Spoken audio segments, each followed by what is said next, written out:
Hi Brent class, today's story is Lula and the Sea Monster. Lula lived in an old house on the beach with her parents. She loved it there, but it wasn't going to last much longer. In a few days' time, she and her family would have to move out. They had to sell their home to make way for a huge highway that would run all the way along the coast. Early one morning, Lula packed some sandwiches and took her bucket and spade and went for a walk along the beach. She loved looking for things that had washed up on the sand, and she spent hours watching the animals that lived in the rock pools. This morning, she noticed a tiny creature. It was hardly bigger than a bean, and a seagull was trying to snap it up in its beak. Lula chased the gull away. Then she scooped the scared creature up in her bucket. It curled around Lula's finger and seemed very happy to have been rescued. "Look how teeny tiny you are," said Lula. "Can I call you Bean?" Bean was too small to look after himself in the deep, wide ocean, so Lula searched for a bigger rock pool with plenty of rocks and crevices to hide from gulls and set him free there. "Are you hungry, Bean?" she asked, and without waiting for a reply, she opened her backpack and gave him some of her sandwich. Bean gobbled it up. "It's getting late, but I will be back tomorrow," Lula told Bean as she walked home.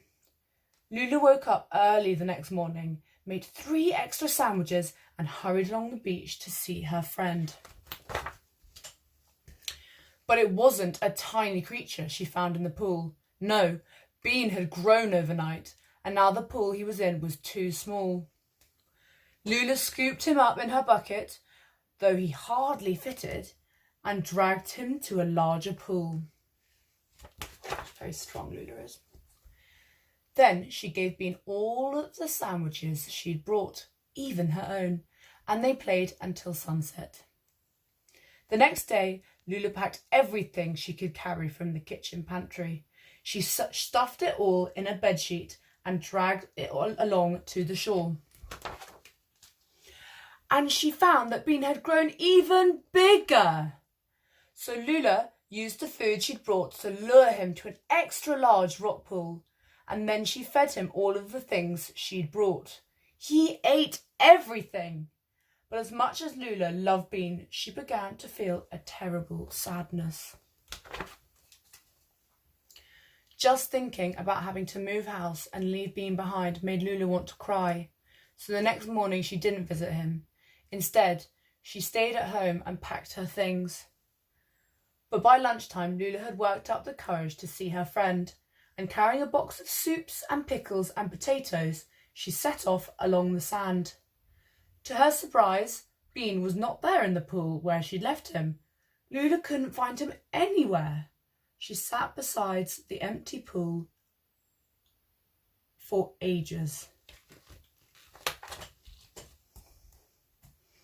Finally, it was moving day, and with it came the roar of bulldozers. Lula watched her mum and dad pack the last of their belongings into the car. They looked as sad as she felt. "Lula," they called, "it's time for us to go." But Lula wouldn't go. She couldn't.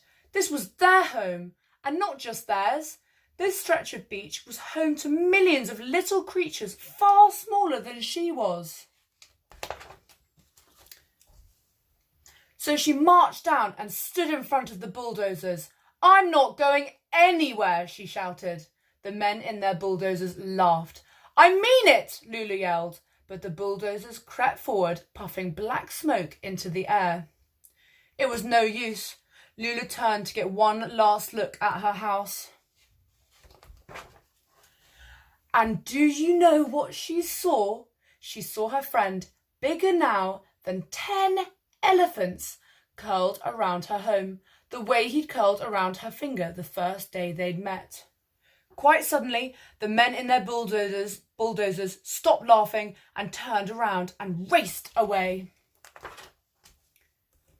Lula still lives in her house with her parents, and there is no highway on the beach. Of course, the bulldozers came back 3 more times actually, but each time Bean chased them away. Lula walks along the sand every day looking for interesting things and animals that need looking after. And most days, Bean swims along in the shallows, and they couldn't be happier. The end.